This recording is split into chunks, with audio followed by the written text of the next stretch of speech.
Di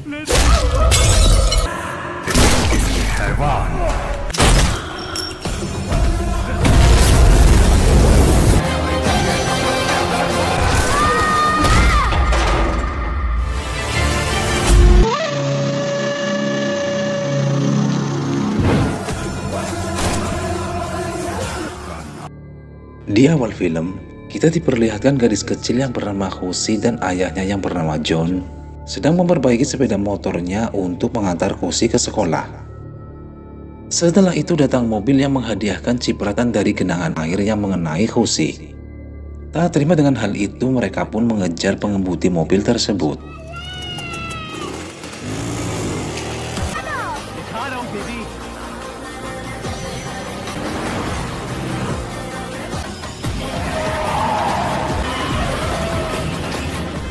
Seketika berhasil menghadang pengemudi mobil itu, nyali John tiba-tiba menciut setelah melihat pengemudi itu mempunyai tubuh besar. Alhasil John malah meminta maaf kepada pengemudi tersebut, yang membuat putri kesayangannya itu sedikit kecewa. John adalah seseorang yang ahli dalam membuat roti, dan karena kegigihannya ia sampai bisa mempunyai toko roti sendiri.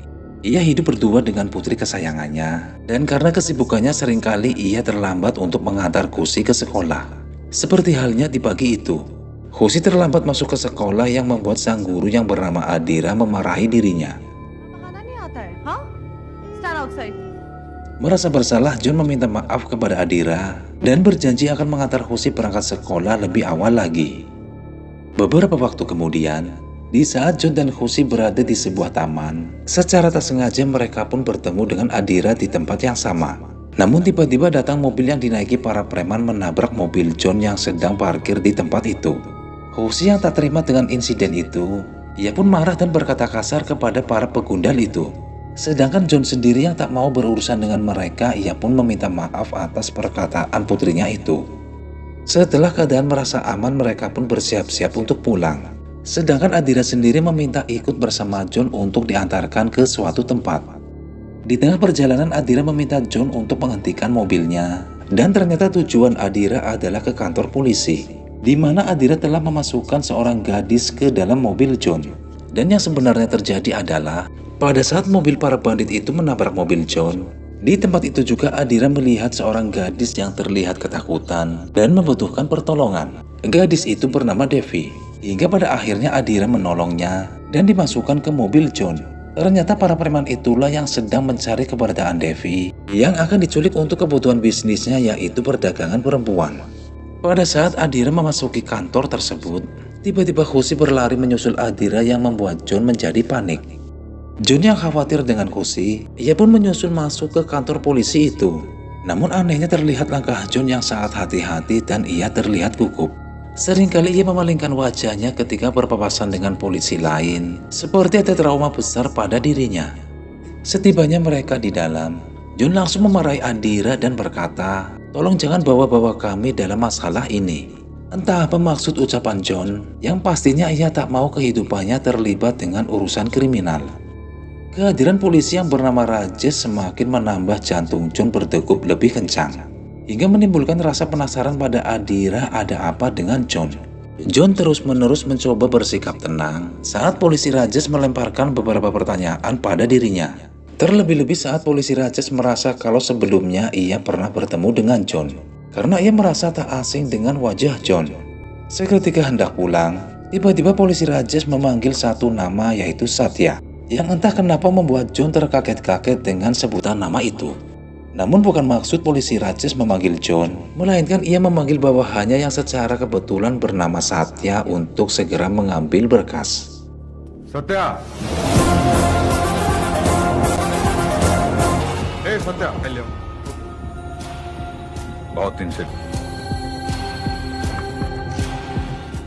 Beberapa waktu kemudian polisi Rajesh dengan membawa Devi menghubungi bos bandit tersebut dengan tujuan akan mengembalikan Devi lagi ke tangan mereka, serta memberi informasi kalau ada seseorang yang berani melaporkan atas kasus penculikan tersebut, dan orang tersebut bernama John.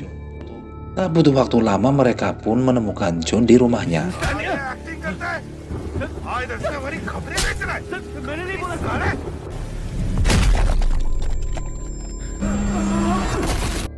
sebuah organisasi kriminal yang diketuai oleh seorang yang bernama Rao, telah banyak melakukan kejahatan dengan menculik anak perempuan di bawah umur untuk mereka jual belikan. Kedatangannya di malam itu tujuannya untuk membawa Devi, anak perempuan yang sudah berhasil tertangkap lagi berkat bantuan polisi Rajesh. Setelah itu datang polisi Rajesh dengan membawa Devi untuk diserahkan kepada mereka. Namun apa yang terjadi? Polisi Rajesh justru menembak salah satu dari mereka, yang rupanya ia sudah mengetahui penyamaran John sebagai tukang roti. Yang sebenarnya nama asli John adalah Satya Varma, seorang perwira polisi yang paling ditakuti oleh para penjahat dan kalangan mafia. Dan seketika itu juga, John berubah wujud aslinya menjadi Satya Varma. Yes, Satya Varma!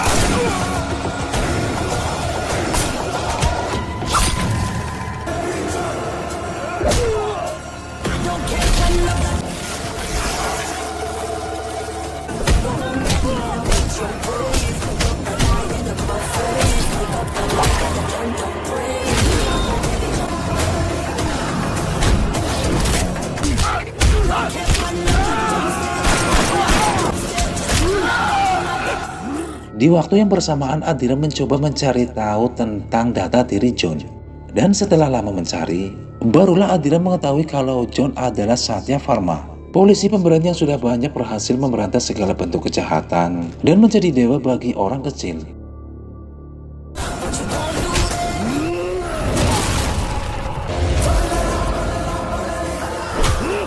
Adira menyaksikan sendiri betapa brutalnya John saat berubah wujudnya menjadi Satya. Dengan ganasnya, ia membantai semua musuhnya di malam itu. Film pun berpindah ke 6 tahun yang lalu, di mana ada seorang perwira polisi yang bisa dikatakan paling berani di antara polisi lainnya. Ia bernama Satya Varma. Namun di balik keberanian dan keberhasilannya dalam memberantas kejahatan, ada satu yang selalu ia alami kegagalan, yaitu dalam hal mencari pasangan. Di hari itu ia sedang diperkenalkan dengan seorang perempuan oleh sang ibu, yang mana John alias Satya pun menyukai perempuan pilihan ibunya itu. Namun lagi-lagi ia harus menemui kegagalan. Ternyata sang perempuan sudah mempunyai kekasih yang sangat ia sayangi. Hingga dengan terpaksa Satya pun harus menerima penolakan dari perempuan tersebut. Ketika di mobil saat menuju pulang, Satya didatangi 2 anak jalanan yang menawarkan jasa untuk bisa membersihkan mobilnya.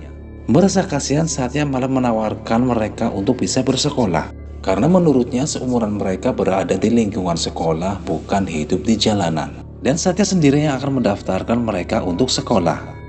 Namun mereka menolak tawaran Satya, lantaran mereka bekerja untuk seorang preman yang selalu menindas mereka.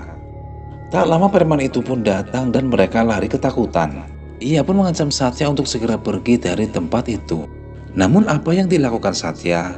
Ia meminta waktu sedikit kepada sang ibu untuk menunggu di mobil sampai ia kembali. Dan inilah yang Satya lakukan.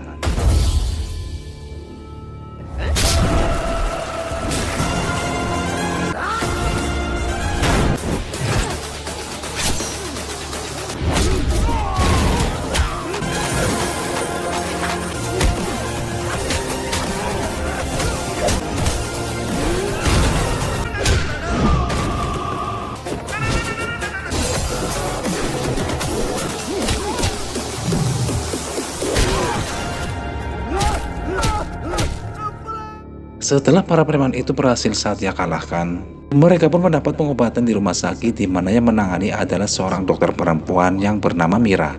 Dari situlah awal pertemuan Satya dan Mira. Meskipun terjadi kesalahpahaman saat awal pertama mereka bertemu, namun pada akhirnya mereka saling jatuh cinta.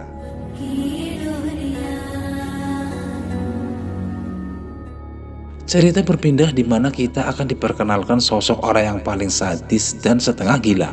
Dan bisa dikatakan ia adalah penjahat dari segala penjahat. Ia bernama Nanaji. Bisa dilihat cara ia saat menghabisi anak buahnya yang telah gagal saat menjalani perintahnya. Dan di malam itu, putra satu-satunya Nanaji yang bernama Aswin sedang mengadu kepada dirinya perihal Aswin yang tak terima dengan petugas pintu tol yang menyuruhnya untuk membayar saat akan memasukinya. Untuk itu ia meminta sang ayah menjadikannya seorang menteri demi sebuah harga diri serta berharap semua orang akan menaruh hormat pada dirinya. Kembali ke Satya yang sedang memperkenalkan Mira kepada ibunya. Pada awalnya Satya mengira sang ibu tak merestui hubungan mereka. Namun dengan permintaan syarat yang diajukan oleh sang ibu kepada Mira, kalau setelah menikah nanti mereka akan tetap hidup bersama sang ibu. Mira pun menyetujui permintaan sang ibu dan mereka pun mendapat restu dari sang ibu. Beberapa waktu kemudian, suami istri mendatangi kantor polisi untuk melaporkan atas kehilangan putrinya. Putri mereka hilang ketika berangkat sekolah dan tak pernah kembali ke rumah selama 3 hari. Mereka pun sudah melaporkan ke kantor polisi terdekat, namun laporan mereka selalu diabaikan. Oleh karena itu mereka berharap kepada Satya agar bisa segera menemukan putrinya. Setelah itu Satya dan anggota bergegas ke sekolahan anak tersebut. Ia mengumpulkan informasi dari para guru dan orang terdekat korban. Setelah itu anggota menemukan rekaman CCTV di mana terlihat korban sedang menaiki sebuah bus saat pulang sekolah. Dari situlah Satya mengikuti jejak korban sampai di tempat biasa ia turun dari bus. Seorang penjaga warung mengatakan, hampir setiap hari anak itu turun bis tepat di depan warung. Dan ia selalu memberi biskuit kepada seekor anjing yang berada di tempat itu. Dan selama 3 hari, anjing itu selalu bertingkah aneh. Ia selalu mengejar mobil yang berwarna hitam yang melintas di tempat itu. Dari tingkah aneh anjing itu, Satya mulai mendapatkan petunjuk. Hingga pada akhirnya Satya membawa anjing tersebut sampai di suatu tempat. Seluruh anggota ia kerahkan untuk menyisir di area itu. Hingga pada akhirnya, di tempat itulah Satya menemukan buku-buku yang berceceran yang diduga milik korban. Setelah itu, inilah yang dialami gadis malang itu.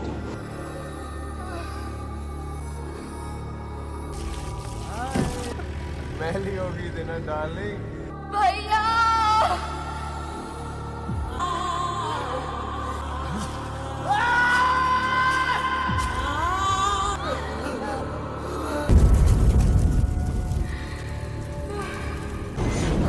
चंदा रे तेरी विदाई मुरझाई रे आज ना बचा बुलाया था. Yang terjadi adalah putra Nanaji yang bernama Aswin beserta komplotannya lah yang telah menculik anak itu dan memperkosanya secara bergilir. Setelah itu mereka sengaja membakarnya hidup-hidup.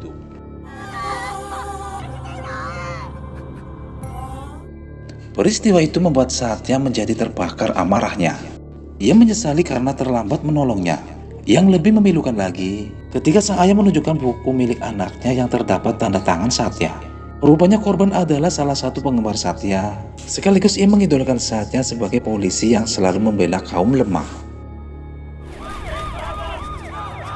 Beberapa waktu kemudian, Satya beserta anggota mendatangi kediaman Nanaji dengan tujuan akan menangkap putranya yaitu Aswin atas tuduhan pemerkosaan dan pembunuhan seorang gadis kecil. Namun dengan santainya Nanaji menanggapi semua itu. Ia malah memperlihatkan tayangan di televisi perihal kemenangan Aswin yang memperoleh suara terbanyak dalam pencalonan sebagai menteri. Namun Aswin sendiri tak ada di rumah itu. Bahkan Nanaji sudah memerintahkan anak buahnya untuk mencari keberadaan Aswin. Nanaji mengatakan kemungkinan Aswin sedang berpesta bersama pendukungnya di suatu tempat untuk merayakan kemenangannya sebagai menteri. Di tengah jalanan yang sepi, Satya tiba-tiba meminta bawahannya yang bernama Ram untuk menepikan mobilnya. Terlihat ia sangat kecewa dengan sembunyinya Aswin. Ia berjanji akan segera menangkap dan menyeretnya ke pengadilan. Di tengah pembicaraannya, Satya bertanya kepada Ram, kalau seandainya Ram bukan polisi, apa yang akan Ram lakukan terhadap Aswin setelah menangkapnya? Dan Ram pun menjawab, kalau ia akan menghancurkan rahangnya dan melemparkan tubuh Aswin ke tumpukan jerami, setelah itu membakarnya hidup-hidup. Setelah perkataan Ram yang demikian, inilah yang sebenarnya Satya lakukan.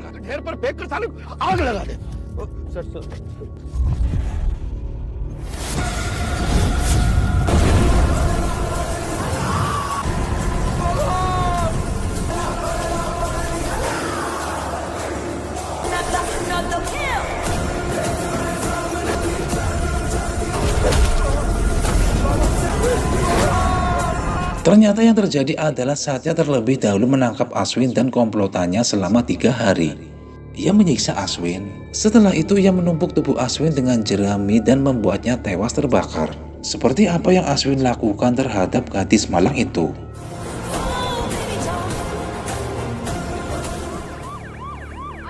Tak berapa lama Nanaji pun datang di lokasi tersebut. Ia terlihat sangat shock ketika melihat jasad putranya yang hangus terbakar. Terlebih saat ia mendengar dokter ahli mengatakan kalau Aswin dan keempat temannya dibunuh secara brutal. Rahang mereka dipatahkan dan bekas sisaannya bertubi-tubi selama 3 hari, serta alat kelamin mereka yang dipotong si pelaku. Dengan nafas yang tersengal-sengal, Nanaji memohon kepada Satya untuk segera menemukan pelakunya. Namun bukannya menanggapi perkataan Nanaji, Satya malah tertawa puas atas tewasnya Aswin. Di hadapan Nanaji, ia dengan tegas mengatakan kalau ialah pelakunya. Dialah yang membunuh Aswin dengan cara tersebut. जिसका नाम आईपीएस सत्य वर्मा है।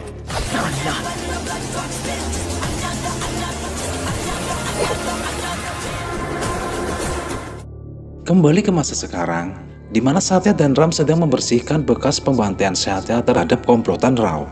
Mereka membuang mayat-mayat itu ke sungai. Namun Satya baru menyadari kalau ada satu mayat yang hilang pada malam kejadian itu. Dan rupanya Adiralah yang telah menculik mayat ketua bandit itu yang ternyata masih hidup. Barulah diketahui kalau sebenarnya Adira adalah seorang poluan yang ditugaskan oleh polisi Rajesh dalam misi pemberantasan jaringan perdagangan perempuan. Ia menyamar sebagai guru dan ia sudah lama mengintai pergerakan kelompok Rao. Dan dia juga memasukkan chip di dalam tas anak Rao untuk mengetahui semua percakapan dan rencana kelompok Rao. Hingga sampai misi mereka pun berhasil. Di hari itu, Adira menemui Ram untuk mencari tahu semua masa lalu kehidupan Satya bersama Mira. Pada awalnya Ram menolak karena penyamaran yang dilakukan Adira. Namun setelah Adira memaksa, Ram pun menceritakan kehidupan masa lalu Satya bersama Mira, sampai kejadian yang menimpa mereka. Di hari itu Satya diperkenalkan dengan keluarga Mira, yang mana ayah Mira tak begitu menyukai Satya yang berprofesi sebagai polisi, karena itu adalah pekerjaan yang sangat beresiko. Satya berusaha meyakinkan ayah Mira kalau mereka saling mencintai, dan Satya berjanji akan selalu menjaga Mira dengan baik. Ia juga akan melindungi ibu dan adik perempuan Mira. Namun ayah Mira masih juga belum bisa memberi restu kepada mereka. Di tengah percakapan mereka, Satya melihat anak buah Nanaji yang akan menyerang mereka dan inilah yang terjadi.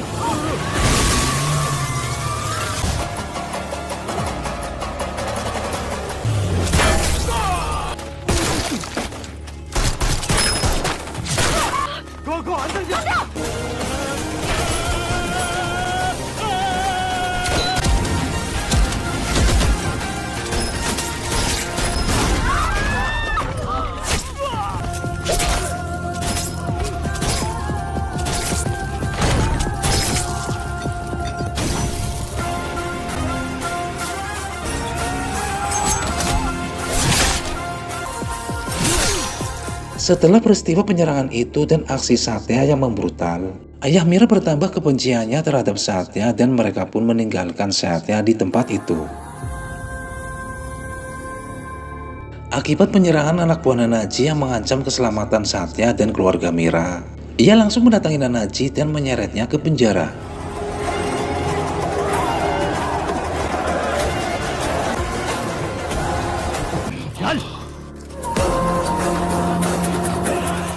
Tak segampang itu Satya membuat Nanaji hidup lama-lama di penjara. Seorang pengacara beserta surat jaminan pun sudah mereka persiapkan untuk kebebasan Nanaji. Penangkapan yang Satya lakukan hanyalah hiburan semata. Ia tak memikirkan akan terjadi seperti apa nasib dirinya dan keluarganya. Tak lama kemudian, dengan kekuatan cinta yang mereka miliki, pernikahan pun terjadi di antara keduanya. Meskipun sang ayah belum sepenuhnya merestui hubungan mereka.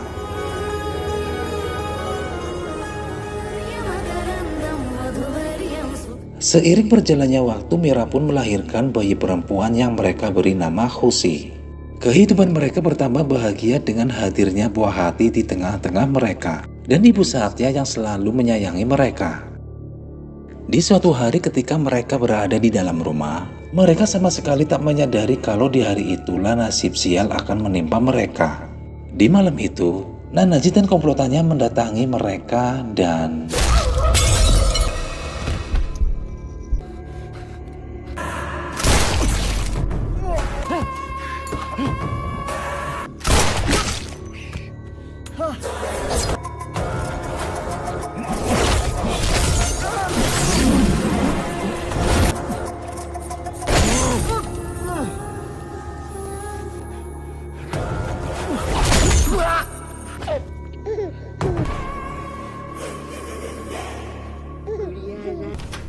Hello mummy ji. देखो क्या लाया, bird.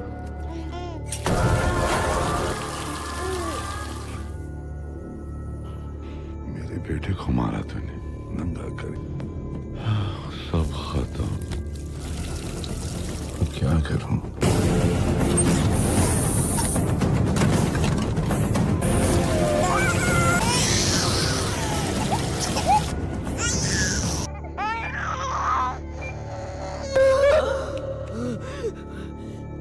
Dengan satu tembakan yang mengenai tubuhnya, Mira masih bertahan hidup dan berhasil menyelamatkan Khushi dari bak mandi yang hampir terpenuhi air. Dengan perlahan ia mendekati Satya yang juga masih bertahan hidup untuk membawa Khushi pergi jauh dari rumah itu.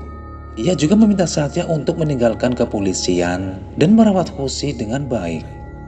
Satya, एक वादा करो कि तुम ये पुलिस की नौकरी छोड़ दोगे और यहाँ को कभी कुछ नहीं होने दोगे।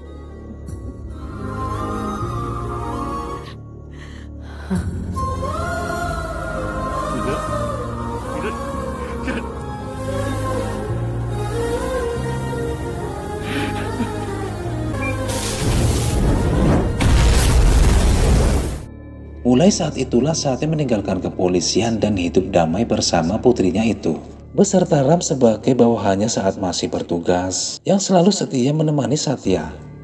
Pada saat mengantar Khushi berangkat ke sekolah dengan menaiki bus, tak lama ponsel Satya berbunyi yang mana panggilan itu dari Nanaji, yang sedang membantai semua anggota polisi termasuk polisi Rajesh yang menjadi bulan-bulanan Nanaji dan komplotannya.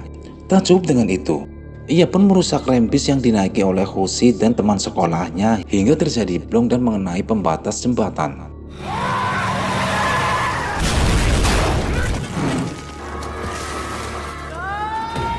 Satya mencoba berlari namun bus sudah terlanjur jatuh ke sungai, yang membuat ia pun harus menjatuhkan diri untuk menolongnya.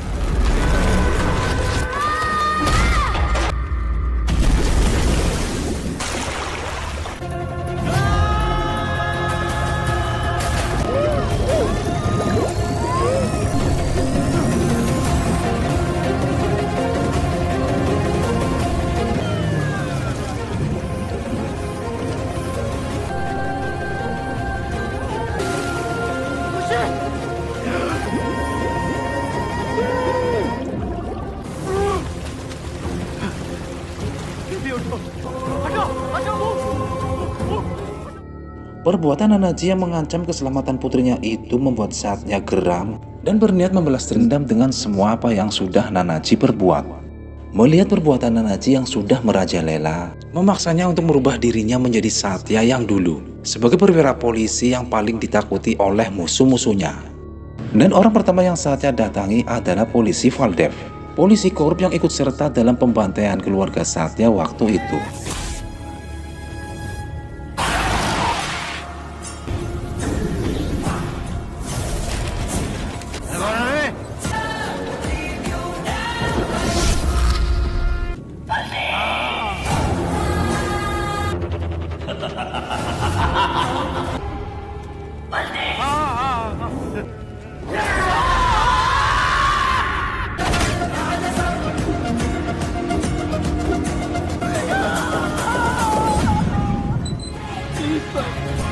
Kabar kembalinya Satya menjadi polisi tersebar di seluruh awak media. Bagaikan superhero, Satya selalu dinantikan kehadirannya di setiap ada tindak kejahatan.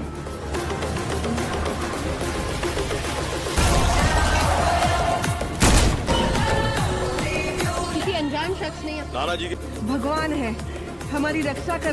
Ia terus memberantas semua bentuk kejahatan dan dengan brutalnya ia menghabisi komplotan Nanaji.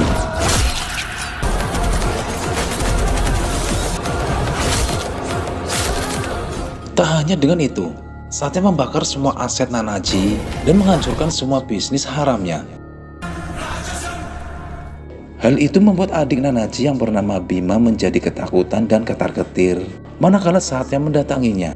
Dan benar saja, di malam itu Satya mendatangi Bima di sebuah gedung.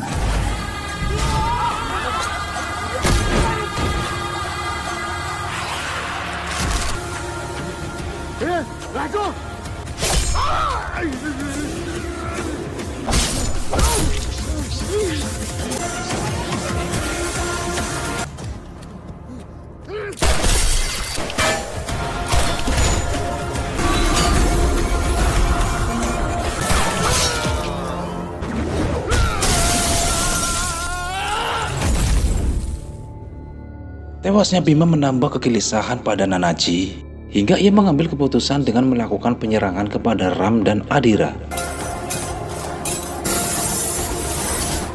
Merasa keadaan sudah tak aman, mereka bersiap melakukan perlawanan kepada anak buah Nanaji, dengan terlebih dahulu mengamankan Hoshi di sebuah kamar.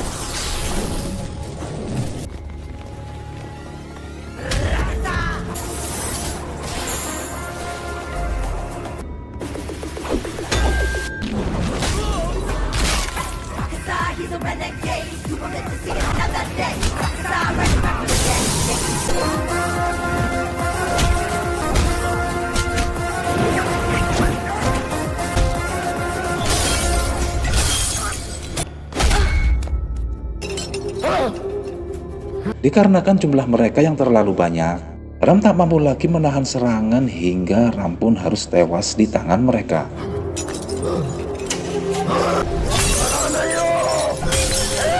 Sedangkan Hoshi dan Adira berhasil mereka culik. Nanaji menghubungi Satya kalau dirinya telah berhasil menculik putrinya, dan ia meminta Satya untuk segera menemuinya di markasnya di dekat pelabuhan. Setelah itu Satya mencoba menghubungi Ram, namun sayang Ram sudah tak ada jawaban. Hingga pada akhirnya ia memutuskan untuk mendatangi markas Nanaji yang hanya berbekal dengan keberanian demi untuk mendapatkan putrinya kembali.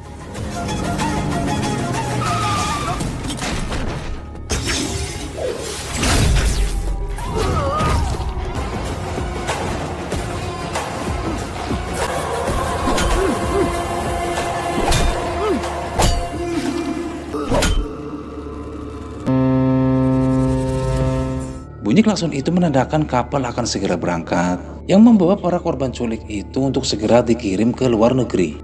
Sedangkan Hoshi dan Adira pun berada di kapal tersebut.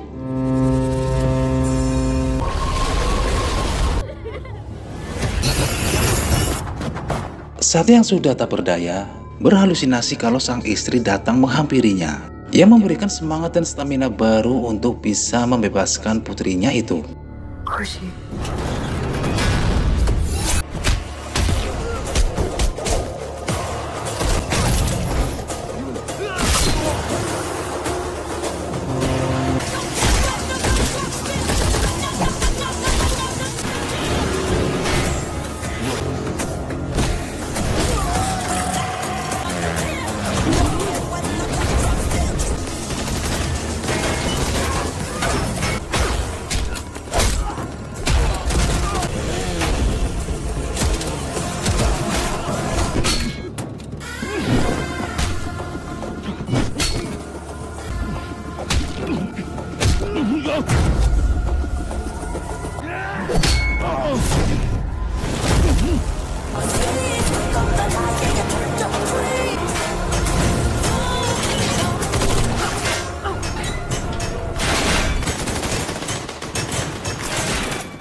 Pada akhirnya semua korban penculikan dapat Satya bebaskan.